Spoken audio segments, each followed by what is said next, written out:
ये दुष्ट को शोधन करने के लिए और कोई उपाय नहीं, बहुत चिंता करते हैं सबके भला है। आपका तो कोई प्रयोजन नहीं है, फिर भी दुष्ट को मंगल के लिए जाते हैं। हम दुष्ट को शोधन करने के लिए कितनी प्रचेष्टा सब संत लेके आए हैं। हम तो संभाषण का अयोग्य है। संत है, संत माने देखने में संत है, एक स्वरूप लक्षण, एक तटस्थ लक्षण। रूप के द्वारा पहचान स्वरूप लक्षण और गुण के द्वारा पहचान तटस्थ लक्षण।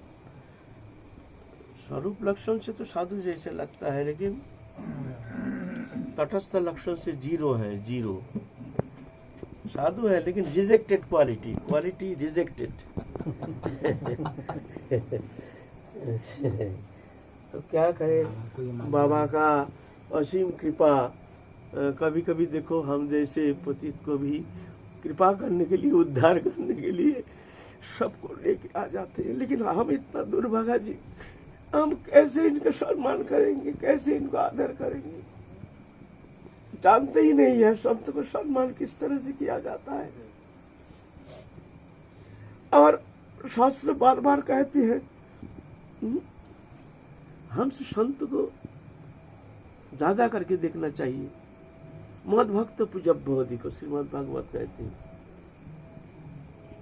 আমার হইতে আমার ভক্তের সেবা বড়, চৈতন্য চরিতামৃত कहते हैं। मोह से संत अधिक करो लिखा, रामचरित मानस कहते हैं। एक ही शब्द, भाषा अलग, भाव अलग, शब्द एक ही, सत्य एक ही।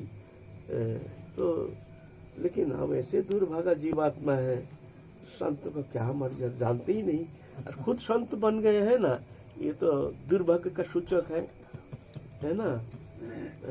आप जो कुछ कहो आप। संत सेवा कौन कर सकता है?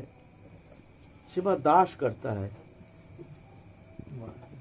सेवा प्रभु नहीं करता है, सेवा गुरु नहीं करते हैं, सेवा महंत नहीं करते हैं। सेवा कौन कर सकता है? सेवा सेवक कर सकता है। सेवक कौन होता है? दास होता है। सबके पाम के नीचे आना पड़ेगा तब तुम सेवा कर सकते हो। माथा ऊंचा करोगे तो सेवक नहीं बन सकते तुम। और ये निर्विशेष, ये नहीं कि विशेष ये कोई संत है, ये विशेष है, ये अति साधारण ये भजन नहीं करते, ऐसे ऐसे नहीं है।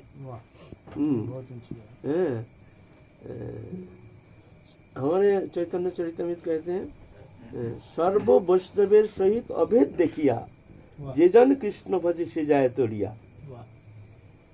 अभेद, भगवत भक्त सब अभेद, सब हमारे पूजनीय, सब हमारे गुरु स्थानीय, सब हमारे प्रणम्य, सब हमारे आदरणीय। कहाँ ये भाव?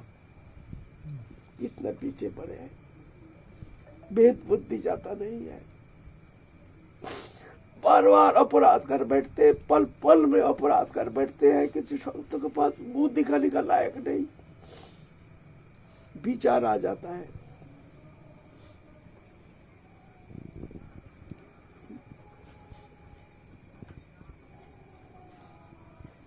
आप लोग आते हैं कृपा करके हमको पवित्र करने के लिए, लेकिन हम इतना नीमक हराम संत को मर्यादा नहीं जानते हैं। बाबा आए हैं, आते हैं, क्या कहें हम, मुंह दिखाने में भी हमको शर्म लगता है कभी कभी। संदेश ये मुंह दिखाए कैसे?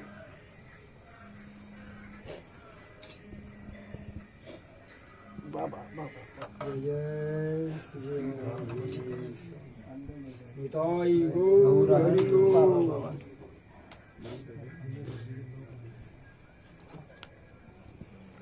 झुकता है कौन?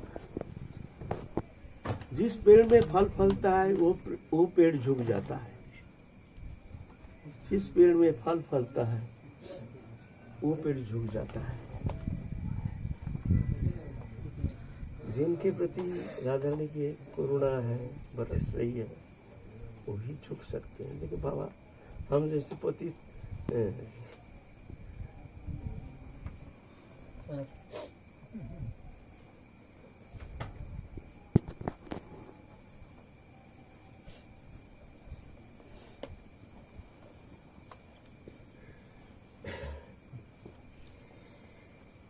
हरि बोल। पिताजी जी आए हैं सब। हैं? पिताजी पिताजी महाराज की पिताजी कौन है? ओए जी। ओ बाबा। हाँ शरीर टूटता है हमारे पूज्य गुरुदेव भगवान की कृपा का।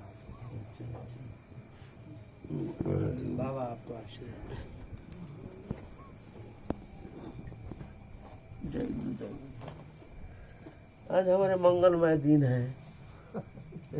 आज शुभ दिन है। आज राधा रानी की कृपा बरस रही है। जब संत आते हैं तो समझना चाहिए राधा रानी की कृपा फलीभूत हो रही है।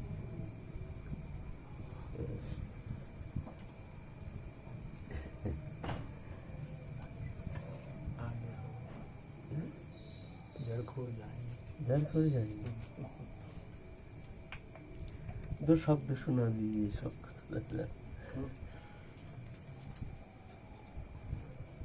पंडित जी को टेलीफोन लगाया, पंडित जी उठा नहीं। महाराज जी बोले आज बिना टेलीफोन के टेलीफोन लगाया। महाराज जी ने कहा कि कीर्तन चल रहा होगा, मैं टेलीफोन लगाते हैं। टेलीफोन उठाने महाराज जी बोले आज बिना टेलीफोन उठाए चले। आज हम कीर्तन करते हैं, लेकिन पहले सर्दी जुकाम होकर गला बैठ गया है। और काल रात्रि जागरण करते हैं, एकादशी के दिन कीर्तन करते हैं सब मिलकर। इसलिए उन्होंने चला आज रेस्ट दे देंगे, कल तो रात्रि जागरण है। खूब भारी पड़ जाए निर्जला और फिर कीर्तन पूरी रात। प्रत्येक एकादशी निर्जला पूरी रात कीर्तन। मैं सारी रात कीर्तन।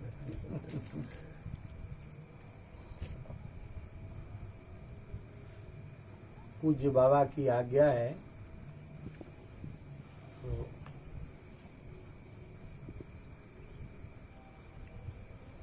मार्कंडेय पुराण का एक श्लोक है, परम भक्तिमती मदालसा का वाक्य है। संगः सर्वात्मना त्याज्यः सचेत त्यक्तुम न शक्यते स सद्भिः सह कर्तव्यः सताम संगो ही भेषजम्। माता मदालसा कह रही है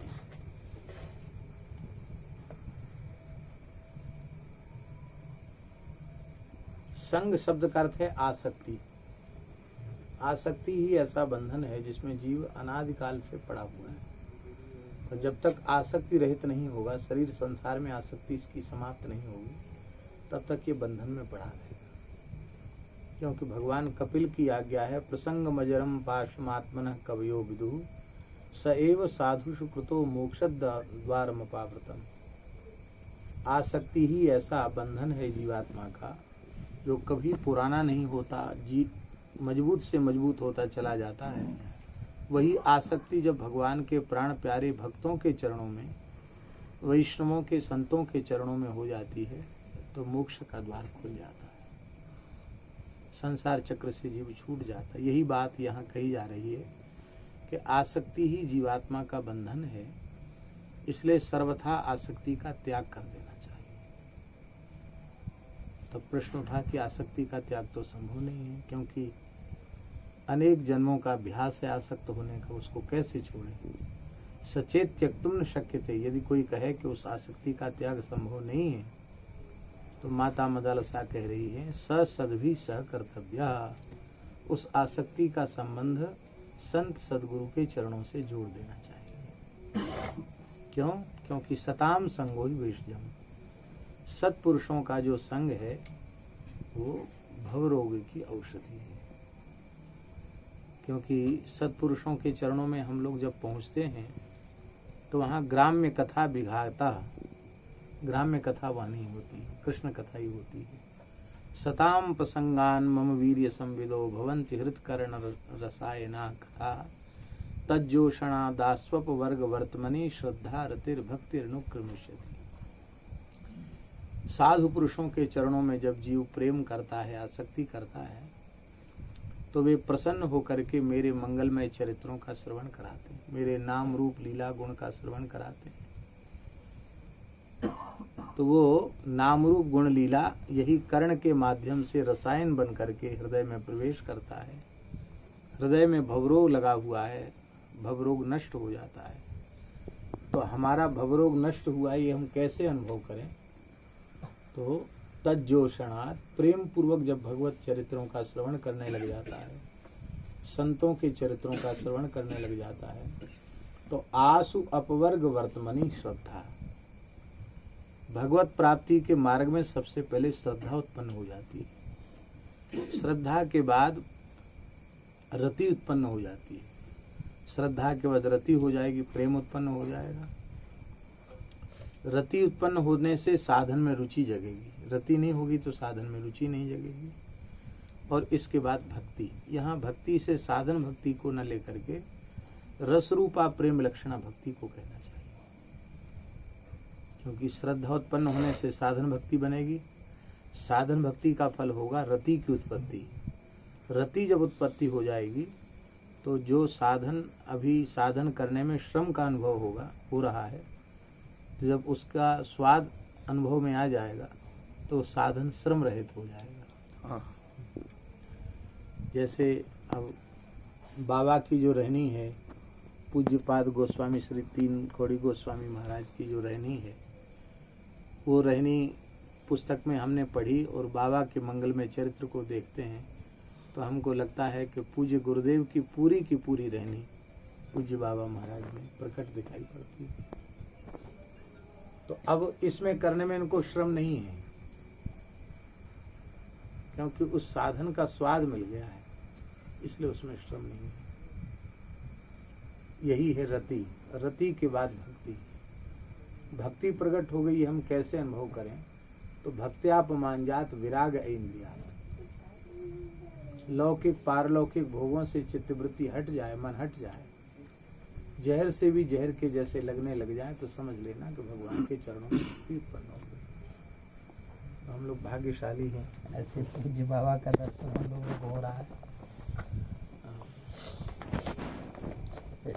आ गया हो, चले। बाबा शिक्षा दे रहे हैं आचरण करके। बाबा आचरण करके शिक्षा दे रहे हैं। बाबा की असीम कृपा। स्वास्थ्य अनुकूल नहीं है, फिर भी बाबा कृपा करेंगे। जाएंगे। हाँ, वो प्रसाद करे थे। जी मैं ए, ले प्रसाद। अपनी हाँ जी। कपड़ा ले। हाँ, कपड़ा हमारा जी। प्रोग्राम बना लिया। हैं?